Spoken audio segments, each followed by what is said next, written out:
संतुलन का जीवन में महत्व। यदि आदमी हर समय असंतोष से ग्रस्त रहे तो उसका जीना दुश्वार हो जाए, लेकिन यदि वो हर बात और स्थिति में संतोष कर लिया करे तो उसकी प्रगति रुक जाए। यदि व्यक्ति जीवन के पुराने मूल्यों पर ही स्थिर रहता है तो वह पुरातनपंथी और दकियानूस कहलाने लगता है, लेकिन यदि वह इतना आधुनिक बन जाता है कि नैतिकता के मूल्यों की अवहेलना करने लगता है, वो अपनी सभ्यता और संस्कृति से दूर जाने वाला कहलाने लगता है। यदि किसी का व्यक्तित्व केवल अंतर्मुखी रहता है तो उसका सामाजिक स्तर पर विकास नहीं हो पाता, लेकिन यदि उसका व्यक्तित्व केवल बहिर्मुखी रहता है तो उसमें भीतरी गुणों का अभाव रह जाता है। तीनों उदाहरणों की तह में एक बात समान रूप से छिपी हुई है कि संतुलन का जीवन के हर पहलू में भारी महत्व है। आप अपने व्यवहार में मीठे जरूर बनिए, पर इतने नहीं कि लोग आपको चाट जाएं। इसके विपरीत आप इतने कड़वे भी मत बनिए कि लोग आप पर थू थू करने लगें।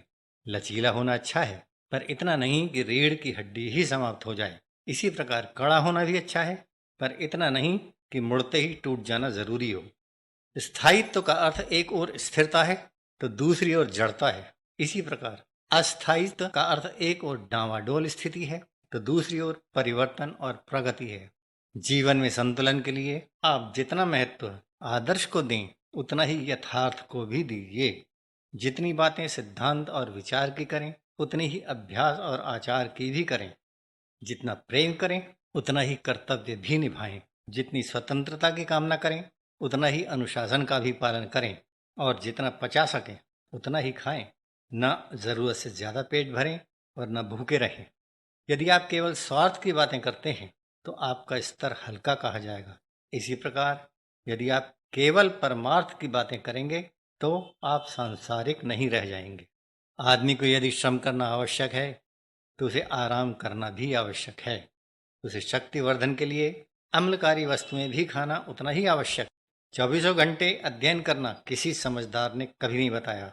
साथ में खेल और मनोरंजन की आवश्यकता पर सभी ने बल दिया है। भौतिक जगत की सुख सुविधाओं के साथ साथ आध्यात्मिक जगत से संबंधित मंदिर, मस्जिद, गिरजे, गुरुद्वारे कभी कम नहीं हुए हैं।